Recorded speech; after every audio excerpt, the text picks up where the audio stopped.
اور یقیناً وہ بےخبری میں مار کھا گیا، ورنہ اگر اس سے ذرا بھی شک پڑ جاتا تو فضلو اور اس کا گروپ کیا سب مارے جاتے۔ اس آدمی سے تو دنیا کی حکومتیں کامتی رہتی ہیں، ڈاکو بیچارے اس کا کیا بگاڑ سکتے تھے۔ اور اب یہ بات صاف ہو گئی کہ دراصل ہوا کیا تھا۔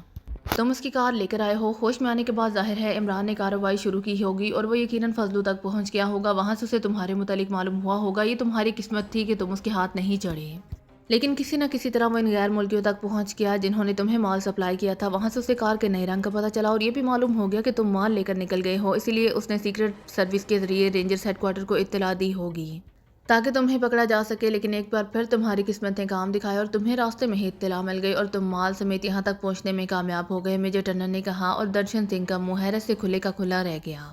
او اس کا مطلب ہے جناب کہ میں اب واپس آ گیا تو وہ میری طاقت میں ہوگا، درشن سنگھ نے کہا۔ تم فکر نہ کرو، ہم تمہاری حفاظت کریں گے، تم اب اشوک کے ساتھ دوسرے کمرے میں بیٹھو، میں چیف سے بات کرتا ہوں، میجر ٹنڈن نے کہا۔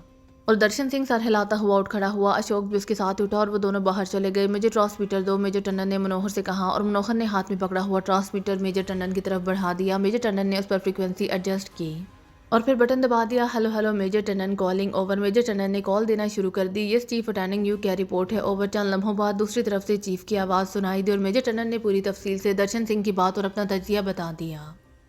یقیناً ایسا ہی ہوگا، تم نے 100% درست اندازہ لگایا ہے۔ اس احمق درشن سنگھ کے ذریعے اس کار لینے کے چکر میں کافرستان کا یہ اہم ترین پروجیکٹ شدید خطرے میں پڑ گیا ہے۔ عمران اب بھوت کی طرح اس کے پیچھے لگ جائے گا۔ وہ یقیناً اس مشین کے بارے میں ان غیر ملکیوں سے نہیں تو یونائٹڈ کاربن سے معلومات حاصل کرے گا، بلکہ کر چکا ہوگا، اور جیسے ہی اسے علم ہوگا کہ وہ اسٹور کو تباہ کرنے کے لیے لازماً مشکبار پہنچے گا۔ پہلے بھی اس نے بلیک ہاؤنڈز کا خاتمہ کیا تھا۔ ویری بیڈ، اب مجھے صدر مملکت کو براہ راست اس کی پوری رپورٹ دینا پڑے گی۔ اوور چیف نے ایسی آواز میں کہا جیسے وہ حلق کے بل چیخ کر بات کر رہا ہو۔ یس چیف، عمران واقعی ایسا ہی آدمی ہے۔ اوور، میجر ٹنڈن نے جواب دیا۔ سنو، وہ مشینری کے بارے میں تو معلومات حاصل کر لے گا، لیکن یہ فیصلہ کرنے کے لیے کہ یہ اسٹور کہاں ہے وہ لازماً درشن سنگھ کے پیچھے آئے گا، اور اسی لنک سے وہ عالم پور کے اڈے پر، پھر منوہر کے اڈے پر، اور وہاں سے اسٹور تک پہنچ جائے گا۔ اسی لیے تم نے اب اس کا راستہ روکنا ہے۔ منوہر موجود ہے، اس سے میری بات کراؤ۔ اوور چیف نے کہا۔ یس چیف، میں منوہر بول رہا ہوں۔ اوور، منوہر نے فوراً ہی آگے بڑھ کر ٹرانسمیٹر کا کنٹرول سنبھالتے ہوئے کہا۔ منوہر، درشن سنگھ کو ختم کر دو، عالم پور میں اس مکان کا جہاں درشن سنگھ مال پہنچاتا ہے وہاں موجود ہر اس آدمی کا خاتمہ کر دو۔ اشوک اور آتما رام جو مال سے متعلق ہیں ان کا بھی خاتمہ کر دو، تاکہ اگر کسی طرح بھی پاکیزہ سیکرٹ سروس عالم پور تک پہنچ بھی جائے تو وہاں سے کسی صورت بھی آگے نہ بڑھ سکے، سمجھ گئے ہو؟ اوور چیف نے تیز اور تحکمانہ لہجے میں کہا۔ یس چیف، آپ بے فکر رہیں، ہر کام آپ کی مرضی کے مطابق ہوگا، میں پاکیزہ سیکرٹ سروس کا راستہ مکمل طور پر بند کر دوں گا۔ اوور، منوہر نے جواب دیا۔ میجر ٹنڈن کو واپس بھیج دو۔ اوور اینڈ آل، دوسری طرف سے کہا گیا، اور منوہر نے ایک طویل سانس لیتے ہوئے ٹرانسمیٹر آف کر دیا۔ میجر ٹنڈن، اب آپ تو واپسی کا پروگرام بنائیں اور مجھے پاکیزہ سیکرٹ سروس کا راستہ روکنے کے لیے قتل عام کی اجازت دیں، منوہر نے مسکراتے ہوئے کہا، اور میجر ٹنڈن نے مسکراتے ہوئے اس بات پہ سر ہلا دیا۔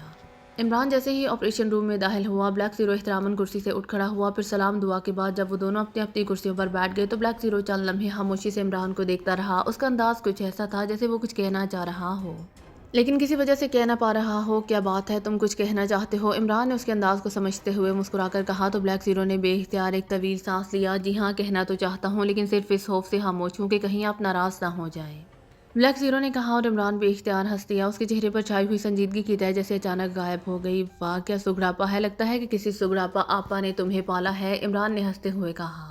تو بلیک زیرو بھی بے اختیار مسکرا دیا۔ جولیا سگڑ ہی ثابت ہوگی، بلیک زیرو نے مسکراتے ہوئے کہا تو عمران بے اختیار چونک پڑا۔ یہ جولیا کا ذکر کہاں سے آ گیا؟ ارے کہیں اس دانش منزل کو اب ڈپٹی چیف کی ضرورت تو نہیں پڑ گئی، عمران نے مسکراتے ہوئے کہا۔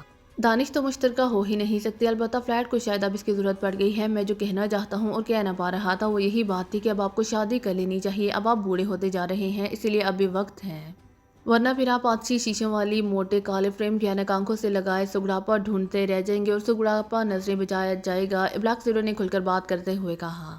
ماشاءاللہ ماشاءاللہ، کیا انداز گفتگو ہے، کیا خوبصورت اشارے میں بات کی ہے۔ ٹھیک ہے، میں آج سے تمہارے والد سے بات کرتا ہوں کہ اپنے سگڑ بیٹے کے ہاتھ پیلے کرنے کی تیاری شروع کر دیں، عمران نے مسکراتے ہوئے کہا۔ اب آپ بات ٹالیے نہیں، ورنہ جس طرح اب آپ کے چہرے پر سنجیدگی کی تہ روز بروز بڑھتی جا رہی ہے، 100% بڑھاپے کے آثار ہیں۔ بلیک زیرو بھی اپنی بات پر اڑ گیا تھا۔ مطلب ہے اب تمہاری آنکھوں کو اینک کی ضرورت لاحق ہو گئی ہے، عمران نے مسکراتے ہوئے کہا۔ میں مذاق نہیں کر رہا عمران صاحب، اب آپ میں وہ پہلے والی شگفتہ مزاجی باقی نہیں رہی۔ پہلے تو آپ سنجیدہ سے سنجیدہ موقع پر بھی مذاق سے باز نہ آتے تھے، لیکن اب کوئی کام بھی نہیں ہے اور آپ کے چہرے پر گہری سنجیدگی طاری ہے، بلیک زیرو نے کہا تو عمران بے اختیار مسکرا دیا۔ تو تم نے اس کا علاج شادی تجویز کیا ہے، تمہارا مطلب ہے کہ شادی کے بعد سنجیدگی ختم ہو جائے گی اور وہی پہلے والی شگفتگی واپس آ جائے گی، عمران نے مسکراتے ہوئے کہا تو بلیک زیرو بے اختیار ہنس دیا۔ میں نے تو آپ کے بڑھاپے کے پیش نظر یہ مشورہ دیا تھا، بلیک زیرو نے ہنستے ہوئے کہا۔ اگر تمہیں یہ معلوم ہو جائے کہ لاکھوں بے گناہ مشک باریوں کو ایڑیاں رگڑ رگڑ کر ہلاک کرنے کی سازش کی جا رہی ہے، بلکہ سازش پائے تکمیل تک پہنچنے والی ہے اور کسی بھی لمحے ایسا ہو سکتا ہے، تو تمہارے چہرے پر سنجیدگی کی کتنی موٹی تہ چڑھ جائے گی۔ انصاف سے کام لیتے ہوئے جواب دینا، عمران نے مسکراتے ہوئے کہا۔ تو بلیک زیرو بے اختیار اچھل پڑا۔ کیا آپ کہہ رہے ہیں؟ بلیک زیرو کے چہرے پر ایک لحظ پریشانی کے گہرے تاثرات نمودار ہو گئے۔ پہلے جواب دو، کیا تم واقعی اس قسم کی اطلاع ملنے کے باوجود سنجیدہ نہیں ہوگے؟ عمران نے کہا۔ سنجیدہ؟ آپ سنجیدگی کی بات کرتے ہیں، میرا تو صرف آپ کی بات سن کر ہی آدھا ہون خشک ہو گیا ہے کہ آپ واقعی سنجیدہ ہیں، بلیک زیرو نے انتہائی پریشان سے لہجے میں کہا۔ اور عمران بے اختیار مسکرا دیا۔ خود ہی مجھے سنجیدہ کہہ رہے تھے اور خود ہی پوچھ رہے ہو کہ کیا میں سنجیدہ ہوں؟ عمران نے مسکراتے ہوئے کہا۔ اگر آپ مشکبار کا نام نہ لیتے تو شاید میں صرف اسے ایک مثال سمجھتا، لیکن مشکبار کا نام لے کر آپ نے مجھے خوفزدہ کر دیا ہے، بلیک زیرو نے انتہائی سنجیدہ لہجے میں کہا۔ وہ عمران کو سنجیدہ کہتے کہتے خود عمران سے بھی زیادہ سنجیدہ ہو گیا تھا۔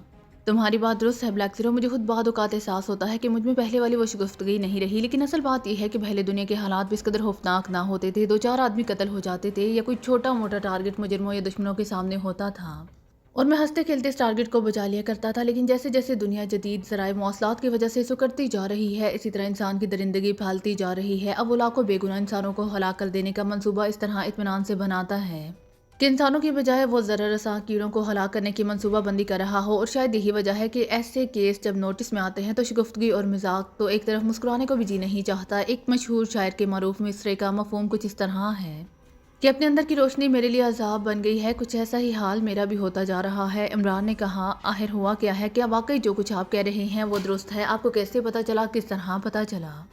سیکرٹ سروس کے پاس تو کوئی کیس نہیں ہے ان دنوں، بلیک زیرو نے پریشان سے لہجے میں کہا۔ نہ جانے کیا بات ہے کہ آج مجھے شاعر زیادہ یاد آ رہے ہیں۔ آران کے قدیم شاعر کے ساتھ بھی ایسا ہی ہوا تھا۔ وہ ایک روز چوک پر کھڑا آسمان کی طرف دیکھ رہا تھا کہ لوگوں نے اس سے اس طرح دیکھنے کی وجہ پوچھی تو اس نے کہا کہ کئی برسوں سے آسمان سے جو بلا بھی نازل ہوتی ہے وہ میرے ہی گھر کا راستہ پوچھتی ہے، اسی لیے تنگ آ کر میں یہاں آ کر کھڑا ہوا ہوں تاکہ خود ہی اپنے گھر کا راستہ بتا دیا کروں۔ سیکرٹ سروس کے پاس تو واقعی کوئی کیس نہیں ہے، لیکن اب عمران گلے تک ایک کیس کی دلدل میں پھنس چکا ہے۔ عمران نے مسکراتے ہوئے کہا۔ کون سے کیس کی بات آپ کر رہے ہیں؟ بلیک زیرو نے بے چین سے لہجے میں پوچھا۔ تو عمران نے فضل گڑھ جانے، وہاں سے واپسی پر ڈکیتی اور اس کے بعد ہونے والے واقعات کی تفصیل بتانا شروع کر دی۔ تو یہ ہوا ہے آپ کے ساتھ، لیکن اس میں کیس کہاں سے نکل آیا؟ ٹھیک ہے، آپ کی کار چوری ہو گئی اور آپ کو یہ علم بھی ہو گیا کہ اسے ایک اسمگلر لے اڑا ہے اور غیر ملکیوں سے وہ پرنٹنگ پریس کا کوئی پرزہ لے کر کافرستان پہنچا دے گا، لیکن آپ تو لاکھوں مشکباریوں کی ہلاکت اور کسی بڑے کیس کی بات کر رہے تھے، بلیک زیرو نے حیرت بھرے لہجے میں کہا۔ ان دونوں غیر ملکیوں کو میں رانا ہاؤس لے گیا تھا تاکہ ان سے تفصیلی پوچھ گچھ کی جا سکے۔ گو بظاہر یہ دونوں ہم سے اسمگلر تھے، لیکن رانا ہاؤس پہنچ کر ان میں سے ایک نے، جس کا نام مائیکل ہے، جب زبان کھولی تو یقین کرو میرے رونگٹے کھڑے ہو گئے۔ میرے تصور میں بھی نہیں تھا کہ حکومت کافرستان مشکبار کی تحریک آزادی کو ختم کرنے کے لیے اس حد تک بھی جا سکتی ہے کہ وہ لاکھوں بے گناہ انسانوں کو اس طرح ہلاک کرنے کا فیصلہ کرے گی، اور اگر فضل گڑھ سے آتے ہوئے میرا فضل و کسائی ٹکراؤ نہ ہوتا تو شاید ہمیں آخری لمحے تک اس کا پتہ نہ چل سکتا تھا۔ عمران نے کہا۔ وہ کیا منصوبہ ہے؟ بلیک زیرو نے ہونٹ چباتے ہوئے کہا۔ حکومت کافرستان نے لاکھوں مشکباریوں کو ہلاک کرنے کے لیے ڈبل سی ہتھیار استعمال کرنے کا فیصلہ کر لیا ہے، اور نہ صرف فیصلہ کر لیا ہے بلکہ اس نے دنیا کے یہ خوفناک ترین ہتھیار حاصل بھی کر لیے ہیں، اور ایک خصوصی مشین کے ذریعے انہیں دنیا کی نظروں سے محفوظ رکھنے کا پلان بھی مکمل کر لیا ہے، اور اس مشین کے آخری پارٹ کو کافرستان اور پھر وہاں سے مشکبار پہنچانے کے لیے میری سپورٹس کار استعمال ہوئی ہے۔ عمران نے کہا۔ ڈبل سے ہتھیار؟ آپ کا مطلب ان کیمیاوی ہتھیاروں سے تو نہیں ہے جو خوفناک بیماریاں پھیلاتے ہیں؟ بلیک زیرو نے قدرے دہشت زدہ لہجے میں کہا۔ ہاں، ایسے ہی ہتھیاروں کو کوڈ میں ڈبل سی ہتھیار کہا جاتا ہے، عمران نے اس بات میں سر ہلاتے ہوئے جواب دیا۔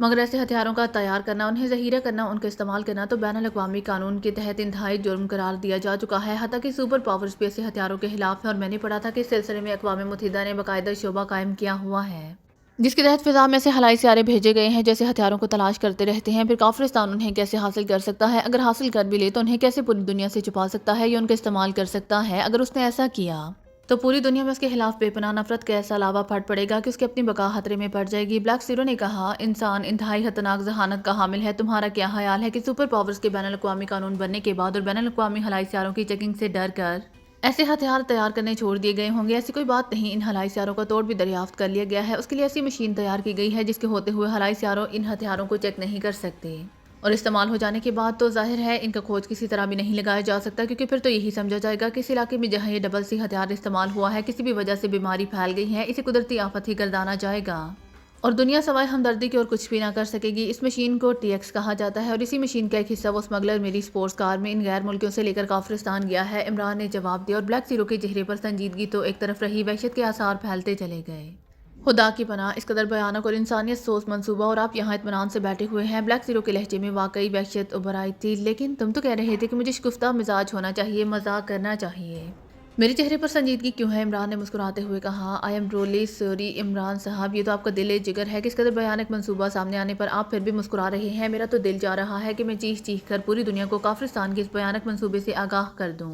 بلیک زیرو نے کہا اور عمران بے اختیار مسکرا دیا۔ چلو اب آئندہ یہ تو نہیں کہو گے کہ میں بوڑھا ہوتا جا رہا ہوں۔ میں تو بقول تمہارے ان حالات کو جاننے کے باوجود مسکرا رہا ہوں، جبکہ تمہاری حالت دیکھ کر تو اندازہ ہوتا ہے کہ تمہارا نروس بریک ڈاؤن ہونے والا ہے۔ بہرحال گھبراؤ نہیں، کام ہو رہا ہے۔ اول تو مشین کو روک لیا جائے گا، اور اگر نہ روکا جا سکا تو ظاہر ہے اس مشین کو مکمل کرنے اور پھر اسے اسٹور میں نصب کرنے میں تو کچھ بھی وقت لگے گا، اور ان خوفناک ہتھیاروں کو استعمال کرنے کے لیے بھی باقاعدہ پلاننگ کی جائے گی۔ ایسا تو نہیں ہے کہ وہ انہیں اٹھا کر آبادیوں پر پھینک دیں گے، اسی لیے ہمارے پاس بہرحال وقت موجود ہے، اور میں نے رینجرز ہیڈ کوارٹر کو مطلع کر دیا ہے کہ وہ درشن سنگھ اور میری کار کے بارے میں تمام سرحدی رینجرز چیک پوسٹوں کو ریڈ الرٹ کر دیں۔ اس کے ساتھ ساتھ میں نے ٹائیگر کی ڈیوٹی لگا دی ہے کہ وہ کافرستان کی سرحد کی طرف جانے والے ان راستوں پر چیکنگ کرے جہاں سے یہ اسمگلر عام طور پر گزرتے ہیں، اسی لیے جیسے ہی کوئی اطلاع ملے گی ہم حرکت میں آ جائیں گے۔ عمران نے مسکراتے ہوئے کہا۔